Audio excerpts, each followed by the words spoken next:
Hello दोस्तों, स्वागत है आपका मेरे यूट्यूब चैनल परीक्षा प्लान में। तो कैसे हैं आप लोग? आई होप अच्छे होंगे। तो जैसा कि आप लोगों को पता है कि ईवीएस को मैं एनसीईआरटी के शॉर्ट नोट्स से पढ़ा रही हूँ। तो ये 17वां वीडियो है। इसके पहले 16 वीडियो आ चुके हैं। यदि आपने अभी तक वो वीडियो नहीं देखे हैं तो देख लीजिए, अभी समय है, आप लोग सभी वीडियो देख सकते हैं। तो चलिए वीडियो को शुरू करते हैं। वीडियो देखने के बाद यदि आपको अच्छा लगे तो वीडियो को लाइक और शेयर कीजिएगा, और यदि आप चैनल पर नए हैं तो चैनल को सब्सक्राइब कर लीजिए। तो चलिए शुरू करते हैं। पिछले वीडियो में मैंने आपको 2 लेसन पढ़ाए थे। एक लेसन पढ़ाया था मैंने आपको पानी के प्रयोग। इसमें मैंने आपको लेसन 7 है ये, और उसमें मैंने आपको पढ़ाया था कि जो मृत सागर है उसके बारे में बताया था, और नींबू और अंडे के साथ जो पानी के प्रयोग किए जाते हैं उसके बारे में बताया था। और मैंने आपको बताया था कि जो कील होती है लोहे की वह पानी में डूब जाती है, कटोरी तैरती रहती है। ऐसे महत्वपूर्ण तथ्य थे उसमें जिनसे प्रश्न बनते हैं, वो मैंने आपको बताए थे। उसके बाद मैंने आपको डांडी यात्रा के बारे में बताया था। लेसन 8 में मैंने आपको मलेरिया के बारे में बताया था, मच्छरों के बारे में बताया था, मच्छरों के बच्चों के बारे में बताया था कि ये कैसे होते हैं, मच्छरों जैसे नहीं दिखते हैं। रोनाल्ड रोस के बारे में बताया था, इन्होंने ही बताया कि मलेरिया जो है मच्छरों से फैलता है। तो ये सब मैं आपको पिछले वीडियो में पढ़ा चुकी हूँ।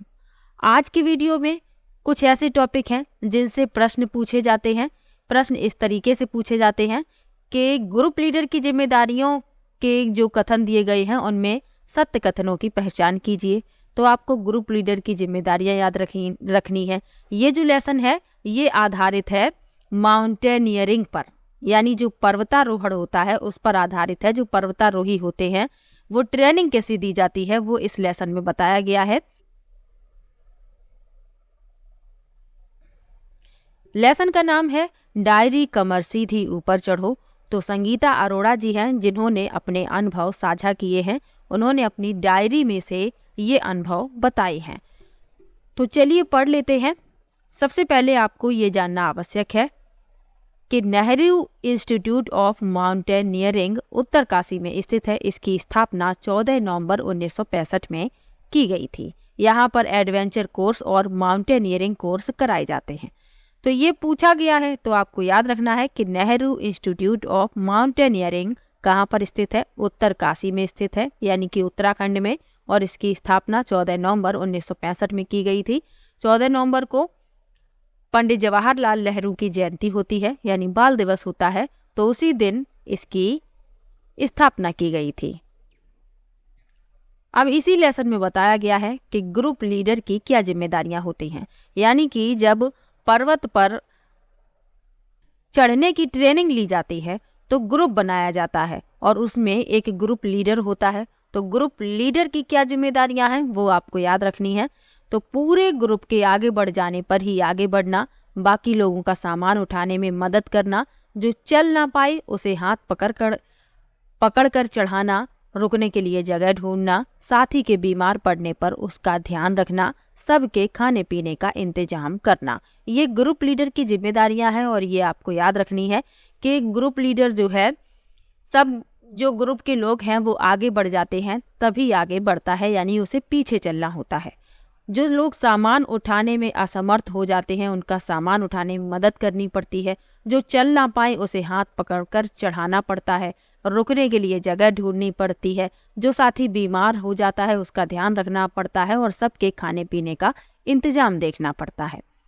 बचेंद्री पाल के बारे में इसी लेसन में बताया गया है, क्योंकि इन्होंने भी नेहरू इंस्टीट्यूट ऑफ माउंटेनियरिंग से पहाड़ पर चढ़ने की ट्रेनिंग ली थी। तो इनके बारे में आपको जानना आवश्यक है। इनके बारे में एक छोटी सी कहानी दी गई है, वो कहानी मैं अभी आपको पढ़ाऊंगी। लिखा है, बचेंद्री पाल ने 23 मई 1984 को माउंट एवरेस्ट पर कदम रखा। इन्होंने नेहरू इंस्टीट्यूट ऑफ माउंटेनियरिंग से पहाड़ पर चढ़ने की ट्रेनिंग ली थी। बचेंद्री पाल भारत की पहली और संसार की 5वीं ऐसी महिला बन गईं जिन्होंने एवरेस्ट पर कदम रखा। यानी ये भारत की पहली महिला थी जिन्होंने एवरेस्ट पर कदम रखा था, और संसार की 5वीं महिला थी। माउंट एवरेस्ट को नेपाल में सागर माथा कहा जाता है। ये प्रश्न पूछा जा चुका है कि माउंट एवरेस्ट को नेपाल में क्या कहा जाता है, तो सागर माथा कहा जाता है। और माउंट एवरेस्ट को तिब्बत में चोमोलुंगमा कहा जाता है। ये आपको याद रखना है। अब इसमें कुछ महत्वपूर्ण शब्द बताए गए थे। क्या क्या शब्द हैं महत्वपूर्ण? पिटॉन, ये विशेष प्रकार के खूंटे होते हैं। सिलिंग क्या होता है? एक तरह का हुक होता है। और रैपलिंग होता है चट्टान से उतरना। तो ये शब्द भी आपको याद रखने हैं कि इनका मतलब क्या होता है। अब आपको वो कहानी पढ़ाते हैं जिसके बारे में मैंने अभी आपको बताया था। तो चलिए चलते हैं एनसीईआरटी की बुक पर।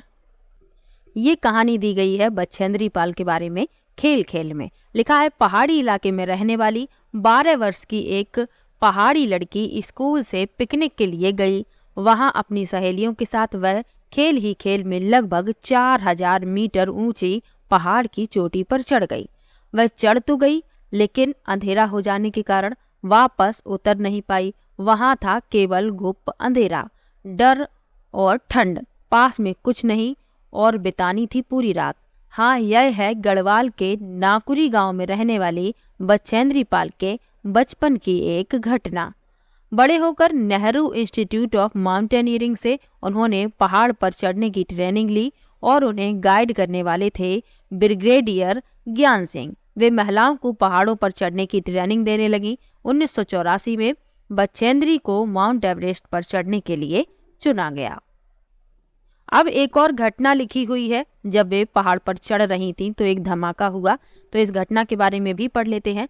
18 लोगों की उस टीम में 7 महिलाएं थीं। चढ़ाई के दौरान 15 मई की रात को टीम जब लगभग 7300 मीटर की ऊंचाई पर पहुंची तो बेहद थकी हुई थी। सब लोग तंबू गाड़ कर सो गए। करीब 12:30 बजे रात को धड़ धड़ धड़ की आवाज के साथ एक जोरदार धमाका। इससे पहले कि वे उठ पाते, टेंट उड़ गया और कोई भारी चीज उनसे जोर से टकराई। बछेंद्री तो मानो बर्फ की चादर में ही लिपट गईं। पूरी टीम के लोगों को बहुत चोटें आईं। टीम के लोगों ने कुल्हाड़ी से खोद खोद कर उन पर से बर्फ हटाई और उन्हें बाहर निकाला। उनका सिर जख्मी था। यह एक भयंकर बर्फ का तूफान था। टीम के और लोग नीचे बेस कैंप में लौट गए, लेकिन बछेंद्री जैसे तैसे फिर ऊपर की तरफ बढ़ी। बछेंद्री ने 23 मई 1984 को दिन में 1:07 पर 8900 मीटर ऊंची चोटी माउंट एवरेस्ट पर कदम रखा। तो एक धमाका यानी एक उनके साथ हादसा भी हो गया, लेकिन वे फिर भी नहीं घबराई और उन्होंने माउंट एवरेस्ट की चोटी पर 23 मई 1984 को 1:07 पर कदम रखा।